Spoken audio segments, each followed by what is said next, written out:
The use of a cover page, table of contents, table of figures will make our published document more complete and professional looking. A table and contents and a table of figures make it easy for you and your readers to quickly navigate through a section of your document.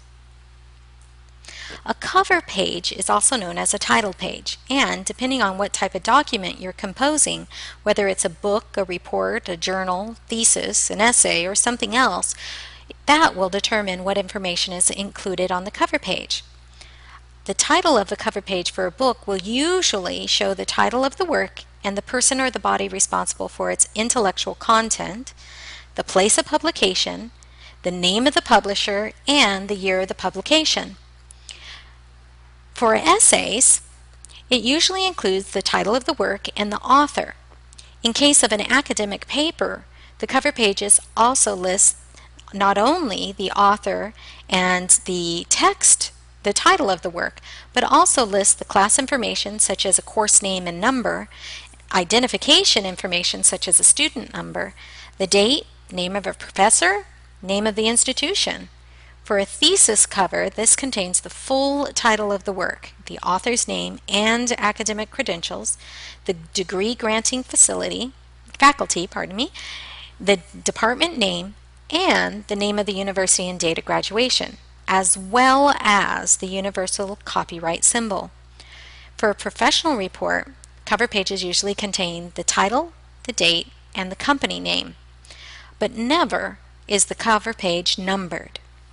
Now that we have an idea about what is in the content, let's go build a cover page. I'm not going to build one from scratch. I'll use the power of Word 2010 to utilize one of the built-in cover page styles, and then I'll customize it to suit my needs. On the Insert tab, in the Pages group, click on Cover Page. Now there's about a dozen or so built-in cover page in the gallery, giving us lots of options to choose from.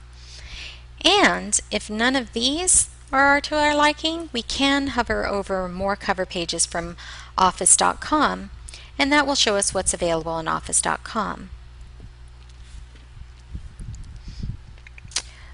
So let's see. I'm going to go ahead and choose one of the built-in styles.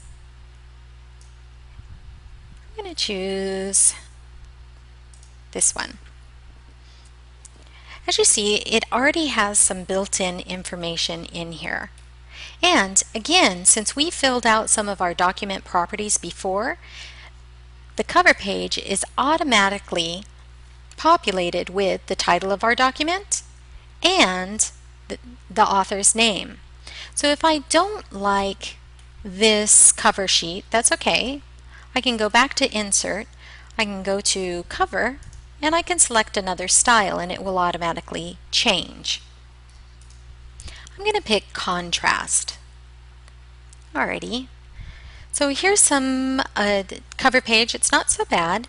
It does put in our title of our document, but it's a little bit too big for this document. So I'm going to go ahead and change the font. I'm going to make it a little bit smaller just so it fits on the page a little bit better. There we go. That looks a little bit better. I'm even going to add a break in here if I can. Or we can say, well, we can bold it. Well, I'll leave it be for now. I might fiddle with it later, color it differently. I can also add an abstract, but if there's no abstract to my document, I can just click on this and say delete. And now I don't need that abstract. I can also right click on it and go to remove my content control. Okay. So this cover page has some information on it like company name, company address, phone number, fax number, and we can pick a date of when this report is supposed to be due. So I'm going to click a date. Calendar opens up. We'll just pick a date there. Let's say I don't need the fax number, but I do need an email. So what I can do is I can remove this content control, and then I can add a content control just by going to Insert, Quick Parts, and Document Property, and going down to company email. Now, it doesn't look like it's formatted like the rest of the document, but as soon as I say start typing abc@mmm.com, it will do the same font and style, even though the content control box looks like it's different. So what I do is just I put in the information here,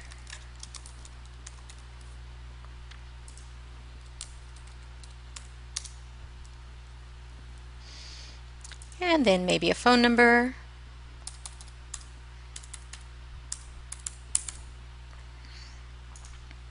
and my cover sheet is done. But if I don't like how it looks, there are some changes I can make. I can go back to my cover sheet and I can select a different cover sheet, or I can go back.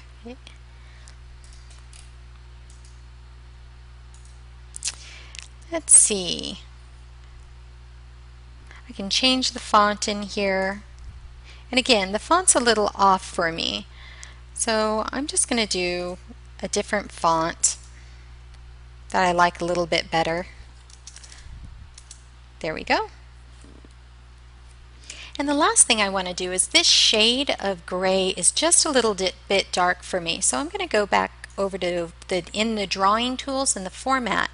I have lots of options to redo this shape, and with different colors. These are all my theme colors, so it will go with my document really nicely. So I'm just going to choose one that's not too bold, and the blue is actually not too bad. And I can also do it to the chevron and have some different colors here. Might not change as nicely because it's a different type of object. I think I'll leave it as is. I'll have to ungroup it and then color them separately, and I don't want to take time to do that, but my cover page looks much better with the lighter color. And again, that's just customizing the built-in cover page. Now, if I do decide that later on I don't need a cover page, I can go back to Insert Cover Page, and I could click on Remove Current Cover Page. But I'm going to go ahead and leave my cover page in my document. A table of contents is a list of the parts of the book or document that is organized in an order which the parts appear. The contents usually include the titles or description of the first level headers, such as chapter titles in longer works, and even include second level or section titles within the chapters as well. Occasionally even third level titles. The depth of the detail in the tables of contents depends on the length of the work. The longer the works, having less. Formal reports, 10 pages or more, and being long put into memo or letters also have table of contents. So, first we want to put our cursor in the place where we want to build our table of contents. So right now it's at the beginning of the document. So on the References tab in the Table of Contents, I'm going to click on Table of Contents. There's a couple ways of doing it. There's automatic and there's manual. And then there's also Insert a Table of Contents. That's if you want to completely build a table of contents from scratch. So if I click on Table of Contents, the Table of Contents dialog box pops up, and I have several options to choose from. Number one, I can show page numbers or not. And in this print preview, it gives me an idea of what my preview is going to look at. And we have to remember a lot of documents are built for the web, so this will be the web preview. So if I want the page numbers to show up, it will be in the printed version but not in the web version. If I want to right align the numbers or not, I can have them right next to each of the new headings, which will be maybe the title of each chapter. That looks a little crowded, so I'm going to leave the page numbers to be right aligned. I can also select the tab leader, which means these dots that go between the header and the number. You can do a straight line, or I could say none at all. That's a little difficult to read, so I'm going to go ahead and leave it as dots. I can also show how many levels I want to show here. So I can show up to 4, 3, maybe just 2. And I can even modify it further if I say modify, and there's all kinds of different table of contents that are built in, and you'll see all the specs here, indentation, priority. But I'm going to go ahead and leave that as is and say cancel. I also have some more options. For my heading 1 and 2 I can also include the header. I can say that is level 1.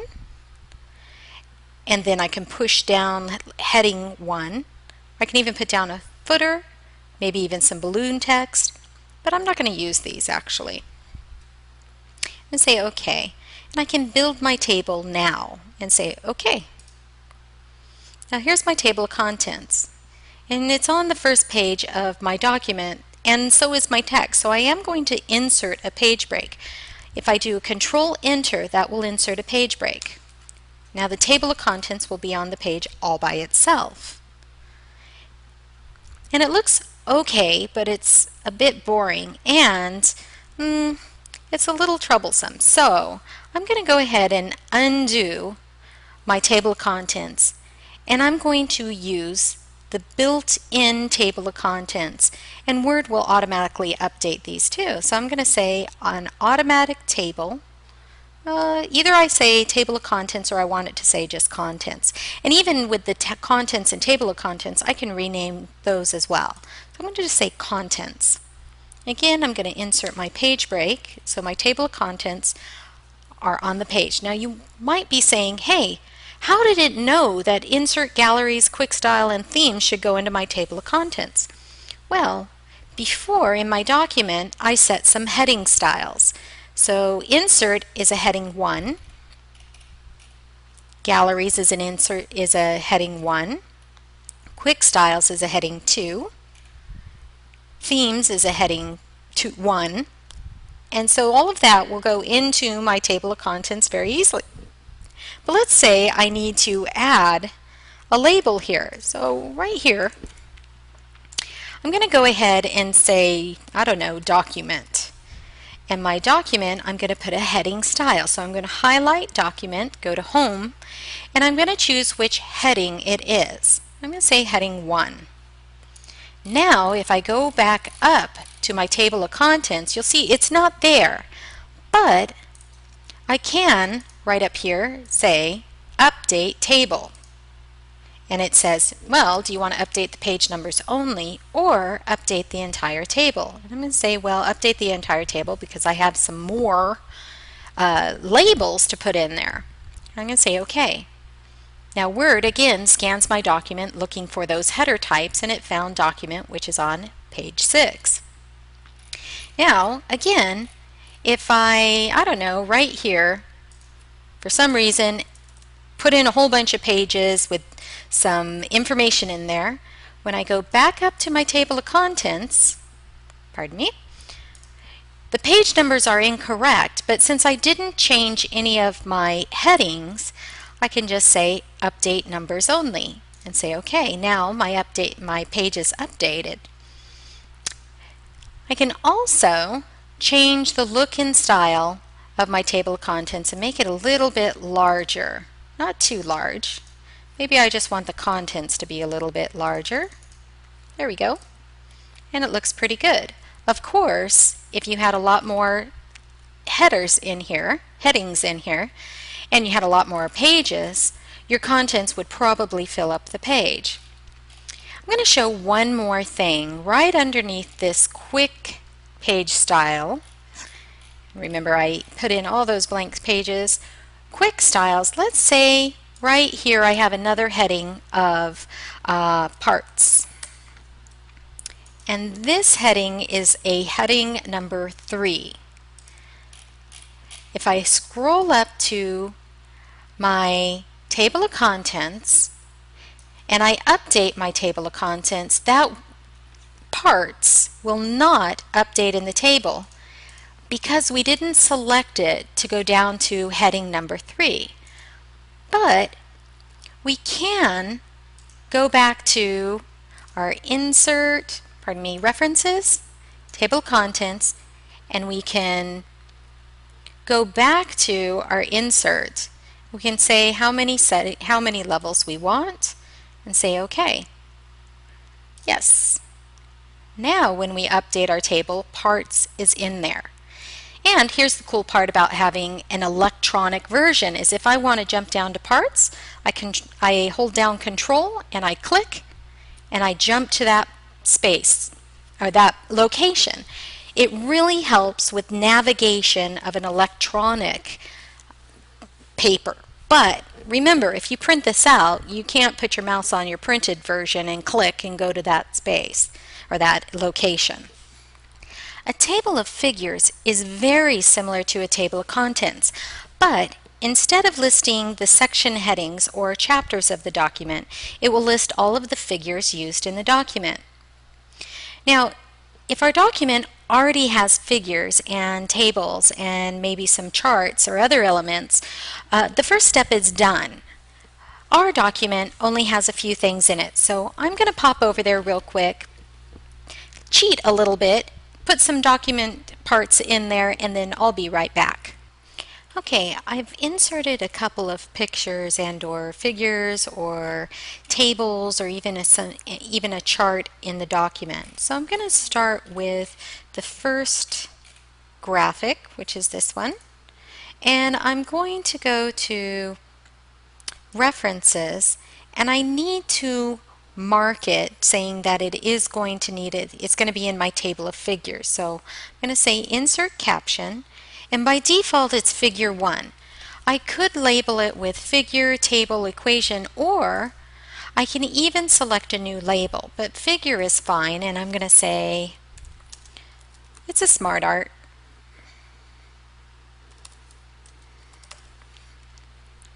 And I want the position of the caption to be below the item, so I'm going to say OK. Now by default the numbering is 1, 2, 3, but I could have said A, B, C or Roman numerals, but this is fine. I'm going to go to my next picture, but let's say I forget there's a picture in there and I go to the next one. And I say again, go to References, pardon me, Insert Caption. By default it goes to Figure 2, which is fine. And I'll just call it Water Feature. Say OK. And I'm going to go down to the last one. And again select Insert Caption. And I'm going to say that's my dog Pie. Okay. But remember, I forgot a picture. So I'm going to scroll back up and say, oh, I forgot you. So I want to insert a caption. And Word is super smart. It's going to do it by location of where it is in the document. So this caption is going to be Figure 2, and the one that was Figure 2 is now 3 and 4 and so on.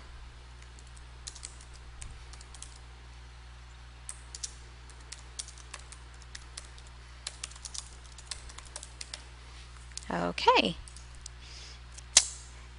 And I can resize the box a little bit to make it fit a little bit better.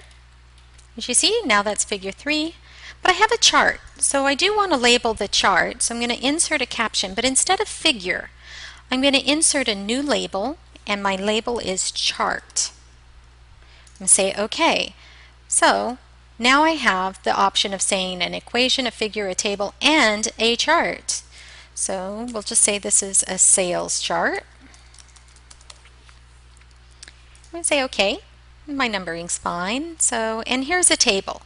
So I'm going to click on the table, highlight the table. I'm going to say Insert Caption. And remember, there was a label for table. If there wasn't, I could have said New Label. And we'll just call this Sales Data. It's kind of made up data, but that's okay. It works. I'm going to say OK. Now that I have all of my figures, tables, charts labeled, I'm going to go back up to the top right underneath the table of contents, and I'm going to put my table of figures here. Here's the thing that's different between table of figures and table of contents. Table of figures, we have charts, tables, and figures. Each one of those should have a table built for it, and the order of it is up to you. I'm going to do it alphabetically. So first I'm going to build a table of figures, and I'm going to say not the caption label of table, but of charts. And I have some styles here I can choose. I probably should match with my table of contents, but I forgot what my table of contents was, so I'm just going to guess that one. Now I have charts. I'm going to do a table of figures again. This time it's going to be figures. And lastly, table of figures, and this is going to be table. I'm going to say OK. Now, if I add or subtract any of these figures, all I need to do is go back up here, right-click, and say Update, and it will update my figures. For example, if I end up saying I want to change this Smart Art label to Smart Art 2,